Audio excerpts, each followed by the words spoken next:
Assalamualaikum warahmatullahi wabarakatuh. Alhamdulillahirabbil alamin wa bihi nasta'inu umur dunya waddin. Wassalatu wassalamu ala asrafil anbiya'i wal mursalin wa ala alihi wa sahbihi ajmain. Amma ba'd. Puji syukur selalu senantiasa saya panjatkan kepada Allah Subhanahu wa taala yang mana karena berkat limpahan rahmat, limpahan kesehatan dari beliau Allah sehingga saya dapat merekam sebuah video untuk memenuhi tugas mata kuliah metode pengajaran Al-Quran. Salawat serta salam selalu senantiasa kita haturkan kepada junjungan kita Nabiullah Muhammad Sallallahu Alaihi Wasallam yang mana telah membawa kita semua sebagai umatnya dari zaman yang dulu, zaman yang gelap gulita, tidak ada petunjuk menuju zaman yang terang benderang, yakni agama Islam. Adapun petunjuk dan pedoman dari umat Islam adalah Al-Quran. Al-Quran merupakan mukjizat yang diberikan oleh Allah Subhanahu wa taala kepada Nabi Muhammad Shallallahu alaihi wasallam dan menjadi pedoman bagi seluruh umat Islam. Oleh karena itu, salah satu usaha yang paling mulia supaya Al-Quran dapat terpelihara bacaannya, terpelihara Al-Quran itu sendiri, yaitu dengan cara kita menghafalkan secara baik dan benar.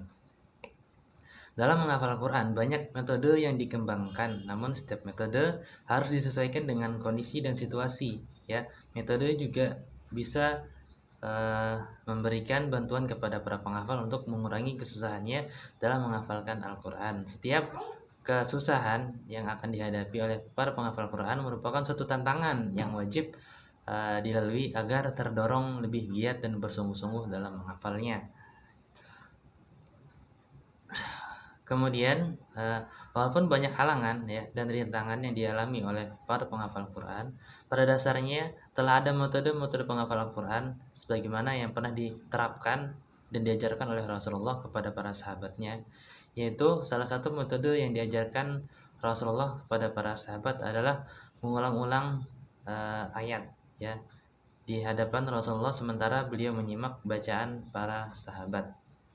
Berdasarkan pengalaman Rasulullah, manusia selaku umat Islam yang cinta kepada Allah Subhanahu wa taala, maka wajib berusaha mengikuti metode berulang-ulang atau tikrar. Jadi di sini insya Allah saya akan membawakan sebuah video mengenai metode pengajaran Al-Quran tikrar.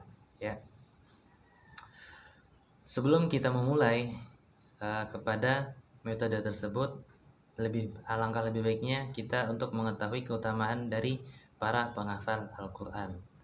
Keutamaan dari menghafal Al-Quran yaitu yang pertama, pahala yang berlipat ganda yang diberikan oleh Allah Subhanahu wa taala. Dalam hadis riwayat Tirmidzi, Rasulullah Shallallahu alaihi wasallam bersabda, barang siapa yang membaca satu huruf Al-Quran, maka baginya 10 pahala dan dilipat gandakan menjadi 10 kali lipat. Dan aku tidak mengatakan alif lam mim itu satu huruf, melainkan alif satu huruf, lam satu huruf, dan mim satu huruf. Jadi sangat luar biasa. Kita membaca satu huruf saja sudah dilipat gandakan. Sangat luar biasa. Kemudian selanjutnya keutamaannya yaitu kedudukan yang tinggi di surga. Setiap umat Islam tentu menginginkan kedudukan yang tinggi di akhirat kelak. Menjadi tahfiz Quran pun bisa menjadi salah satu cara untuk menggapai, karena Nabi Muhammad SAW dalam riwayat Muslim beliau bersabda, sesungguhnya Allah mengangkat derajat kamu dengan kitab ini dan menjatuhkan yang lain. Nah, maksudnya dengan cara kita selalu senantiasa menjadi ahlul Quran, kita mendapatkan kedudukan yang tinggi insyaallah di akhirat nanti. Kemudian keutamaan yang sering kita dengar ini yaitu akan disematkan mahkota dan jubah kebanggaan sebagaimana berdasarkan hadis riwayat dari Tirmidzi, Rasulullah Shallallahu alaihi wasallam bersabda, penghafal Al-Quran akan datang pada hari kiamat, kemudian akan berkata, Al-Quran berkata, ya Tuhanku, berikanlah perhiasan kepada orang yang membaca Al-Quran. Kemudian orang itu dipakaikan mahkota karomah kemuliaan. Sudah Al-Quran memohon kembali, ya Tuhanku, ridhoilah dia. Kemudian Allah meridhoinya dan diperintahkan kepada orang itu, bacalah Al-Quran dan terus naiklah ke surga. Lantas derajat di surga pun terus bertambah pada setiap ayat yang dibacanya. Terdapat satu kebaikan. Nah, jadi sangat sungguh luar biasa keutamaan para penghafal Al-Quran. Adapun juga keutamaan yang lain yaitu kita akan bebas memilih dari pintu surga yang mana aja kita akan memasuki, dengan catatan kita harus betul-betul menjadi ahlul Quran, tidak hanya sekedar menghafal, akan tetapi menghafal, mengamalkan serta mengajarkannya. Oke, selanjutnya kita akan belajar ya bagaimana cara menggunakan dan menerapkan penggunaan metode menghafal Al-Quran dengan cara tikrar. Oke, mari kita lihat seperti apa mushaf Al-Quran metode tikrar. Oke, seperti ini mushaf apabila kita ingin menghafalkan Al-Quran dengan menggunakan metode tikrar. Jadi bisa kita lihat dalamnya seperti ini ya. Nanti kita lihat lebih dekat ya, akan kita jelaskan satu persatu dari tabel ini. Kemudian blok-blok yang kita lihat seperti ini. Nanti saya akan menjelaskan secara rinci bagaimana cara kita menggunakannya sehingga kita dapat menerapkannya dalam kehidupan kita. Kemudian juga kita dapat menerapkannya apabila kita ingin menghafal Al-Quran ya. Di sini nanti saya akan jelaskan secara rinci. Oke, penasaran bagaimana? Mari saksikan pemaparan ya dari cara menggunakan metode mushaf Al-Quran tikrar ini. Oke, mari simak. Oke, selanjutnya ini adalah mushaf apabila kita ingin menggunakan metode tikrar ya. Ini dari Syamil Quran ya, bisa kita lihat seperti ini. Di sini ada tulisan Quran hafalan ya. Oke, mari kita lihat ya dalamnya seperti apa dari Al-Quran metode tikrar ini. Nah, jadi seperti ini ya di dalam mushaf metode tikrar tersebut ya. Oke, nanti kita akan fokus ke halaman sini ya. Nanti kita akan menjelaskan ya dari tabel-tabel ini ya yang berwarna ini. Kemudian keseluruhannya nanti akan kita jelaskan ya. Oke, mari kita lihat lebih dekat. Ya, di sini ada nama surah. Ini nomor surah dalam berbahasa Indonesia. Ini nama surah dan nomor surah dalam berbahasa Arab ya. Ini juz ke 30, juznya ada di sini ya. Nah, kita perhatikan satu halaman penuh ini seperti ini ya. Kita sekilas melihat ya.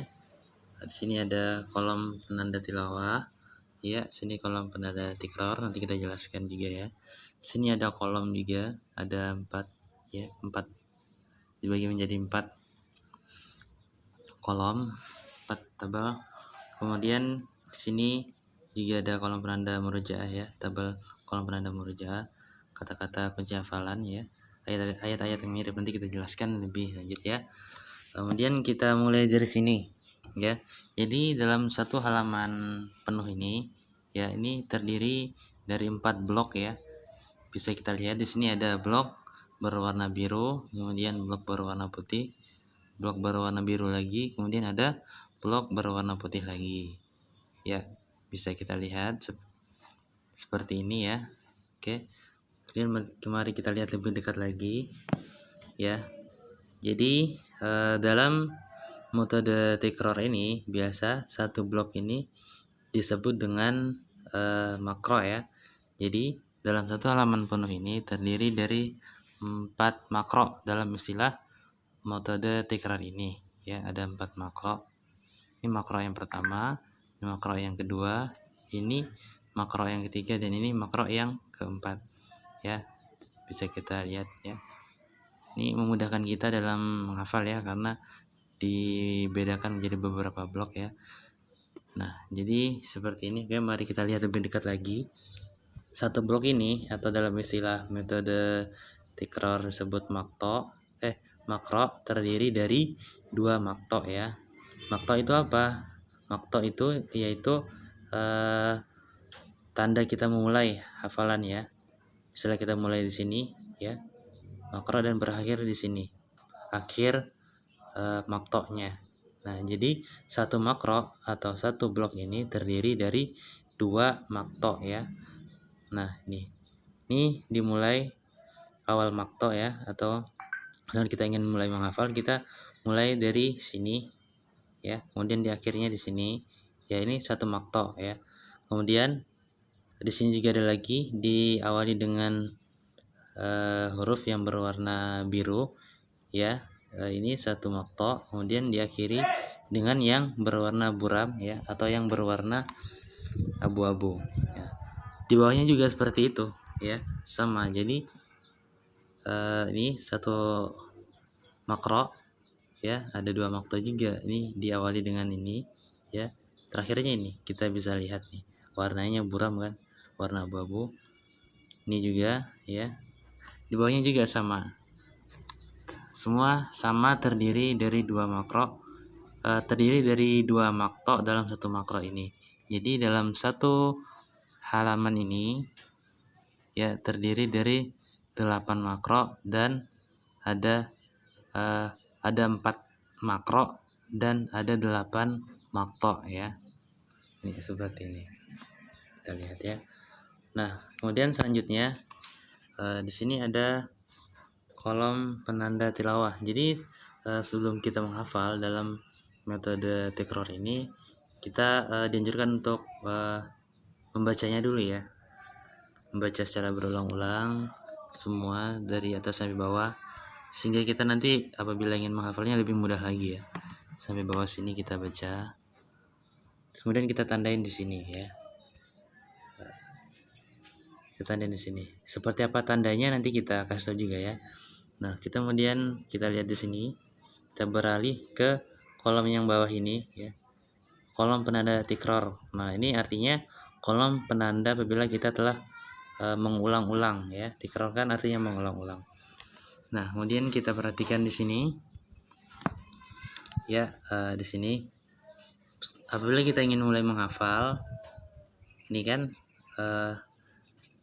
maktonya dimulai dari amma yatasalun dan diakhiri dengan fa'antalahu tasadda ya, ayat ke-6. Nah, jadi apabila kita ingin menghafal, kita baca dulu satu makto ini. Jadi kita baca keseluruhan, ayat 1, ayat kedua, ayat ketiga, keempat ya, kelima, dan ke-6. Jadi kita baca secara keseluruhannya ya, satu makto ini kita baca berulang-ulang. Misalnya kita sudah baca, misalnya kita ingin mulai ya, bisa kita contohkan dulu ya.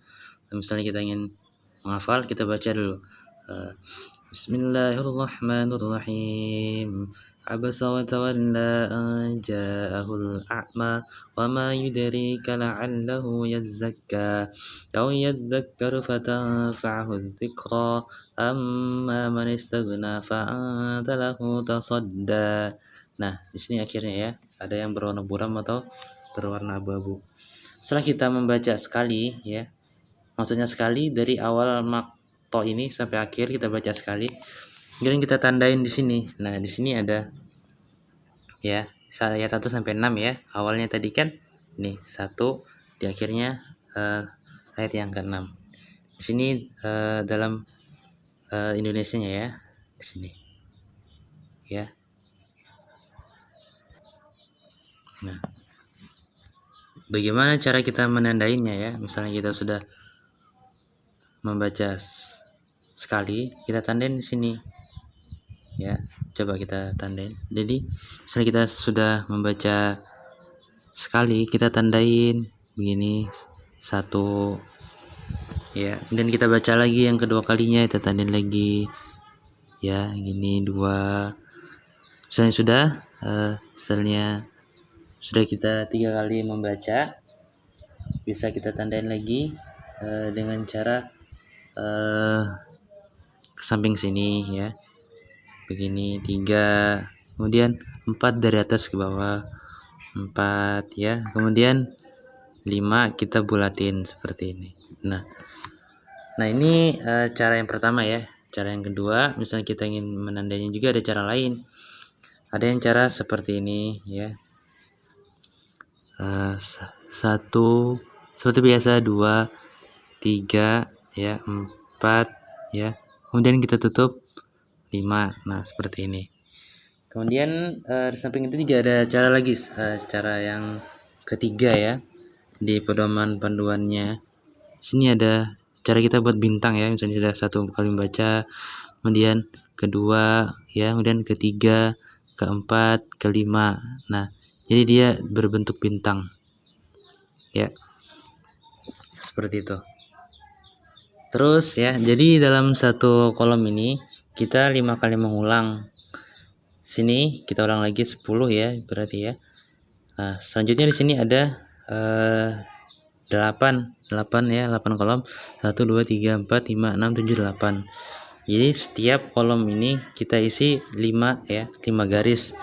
Jadi misalnya kita totalkan, kita jumlahkan, jadi ada 40 kali pengulangan. Jadi dalam satu waktu ini kita ulang sebanyak 40 kali ya, agar kita dapat menghafalnya.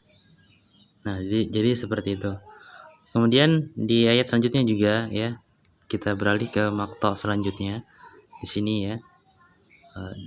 Ini diawali dari ayat yang ke-7, kemudian ayat ke-12 ya, akhir dari makto tersebut. Kemudian kita isi lagi di sini sama seperti di atas. Kita nyamannya menggunakan yang mana, tanda yang ini atau yang ini, terserah kita enaknya menggunakan garis yang mana. Sama kita isi juga ya. Iya, misalnya kita sudah selesai mengisi semuanya ini ya. Nah ini ada TM1 nih. Nah, ini maksudnya apa? Nah, kalau dalam metode tikrar sendiri, ini maksudnya tabel ya, TM ya. Jadi kita mengulang ya dari 2 makto yang tadi kita telah hafal. Jadi makto yang pertama ayat 1 sampai 6, kemudian makto yang kedua ayat ke-7 sampai ke-12. Jadi kita ulang ya. Keduanya ini dua makto ini yang terdiri dari 12 ayat. Nah, misalnya kita telah membaca dari awal makto ya, sini lanjut ke makto kedua.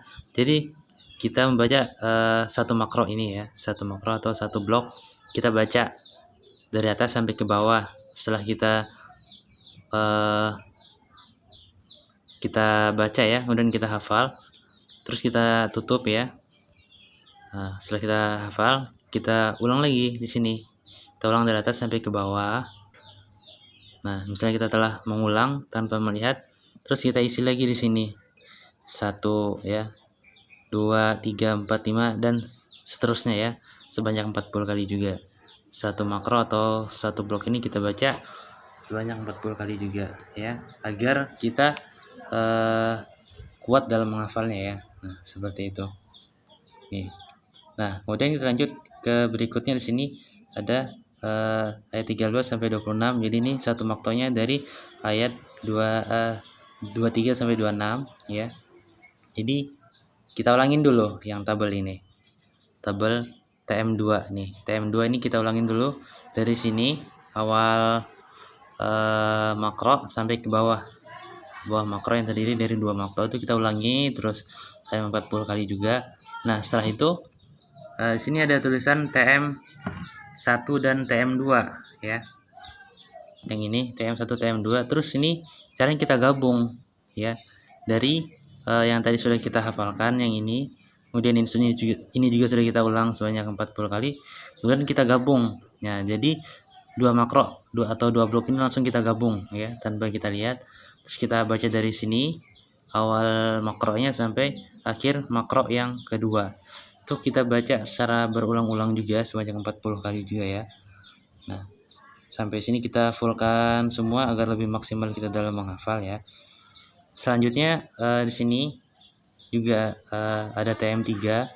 Nah, TM3 itu ini ya, makro awal makro, ini akhir makro. Nah, kita hafal dulu satu makto. Kalau sudah, kita lanjut ke makto berikutnya. Setelah itu kita hafal satu makro, kemudian kita isi lagi di sini ya, isi di TM ketiga. Nah, TM ketiga. Nah, misalnya sudah kita ngisi penuh ini, sudah kita hafal juga, terus kita ulang dari makro yang kedua dan ketiga. Jadi yang pertama ini nggak usah lagi kita ulang. Jadi langsung dari yang kedua dan ketiga, terus kita isi 2 dan 3. Setelah kita mengisi full ini 2 sampai 3, terus kita ulang lagi sampai 40 kali, sebanyak 40 kali dari atas sampai ke bawah. Makro pertama, kedua, ketiga ya. Itu kita ulang lagi sebanyak 40 kali juga. Nah, setelah itu kita ulang sebanyak 40 kali, kita lanjut lagi ke makro berikutnya. Nah, di sini dimulai dari nih ya, 37 nih ya, awal maktonya ya, ini akhir maktonya. Nah, dimulai juga. Terus kalau kita sudah hafal juga, terus kita ulang lagi dari TM makro ketiga dan keempat, kita ulang sebanyak 40 kali juga. Kita isi di sini ya. Setelah sini sudah penuh, kita ulang dari makro yang kedua, dari makro yang kedua. Nah, dari sini 2, 3, 4 nih, 2 sampai 4 ya. Setelah kita ulang-ulang sebanyak 40 kali, nah terus ini terakhirnya kita mengulang dari atas sampai ke bawah sini. Nah, setelah semuanya telah kita baca dan kita sudah terhafal ya. Nah, kemudian setelah kita sudah hafal kan, kita meninggalkan mushaf ini kan. Kemudian apabila kita ingin mengingatnya kembali, nah di sini juga ada kolom apabila kita ingin memurojaah ya. Misalnya kita habis sholat duhur, sholat subuh ya, kita ulang-ulang juga, terus kita baca selama satu halaman, sebanyak satu halaman ini kita ulang-ulang, terus kita isi di sini ya, kalau murojaah. Nah, di dalam metode ini juga dimudahkan ada kata-kata kunci hafalan. Jadi misalnya kalau kita lupa awal ayatnya ya, kita awal ayat nih atau awal makto ini, di sini sudah ada di buatkan kolom juga. Ini awal makto tadi ya, ini akhir makto. Ini awalnya abasa, yang terakhir tasoda. Nah, ini bisa kita lihat, yang awalnya abasa, yang terakhir tasoda. Ini juga nih. Jadi dalam kata kunci hafalan juga terdiri dari 8 blok juga ya, 8 blok makro ya, seperti ini. Nah, kemudian di bawahnya ini juga ada ayat-ayat yang mirip. Nah, kita lihat seperti ini ayat-ayat yang mirip. Ini maksudnya ayat ke-6 ya, dalam surah yang ke-80, surah Abasa ya. Nih, ayat ke-6. Fa'antalahu tasodda ya. Ini juga ayat yang miripnya, yaitu di ayat ke-10 ya. Fa'angta'anhu talaha. Jadi kita bisa membedakan ya dengan mudah karena ada tabel ini yang miripnya ya. Bisa kita lihat. Ini di bawahnya nih juga ada ya. Fal yang durul insanu ila ta'ami, itu ayat ke-24 tuh mirip dengan surah yang 86 nih, ayat ke-5. Jadi mirip ya. Jadi kita bisa membedakannya ya. Nah, di bawahnya juga sama. Nah, jadi seperti itu ya penjelasan dari metode mushaf tikror tersebut ya. Nah, jadi seperti itu. Adapun harga dari mushaf tikror tersebut bisa lihat di gambar ya. Semoga video ini dapat memudahkan kita dalam menghafal Al-Quran dengan metode tikror, dan semoga kita menjadi ahlul Quran. Semoga kita semua dikumpulkan oleh Allah Subhanahu wa taala di surganya. Amin amin ya rabbal alamin. Mari kita tutup dengan doa kifaratul majelis. Subhanakallahumma wa bihamdika asyhadu an la ilaha illa anta astaghfiruka wa atubu ilaik. Wassalamualaikum warahmatullahi wabarakatuh.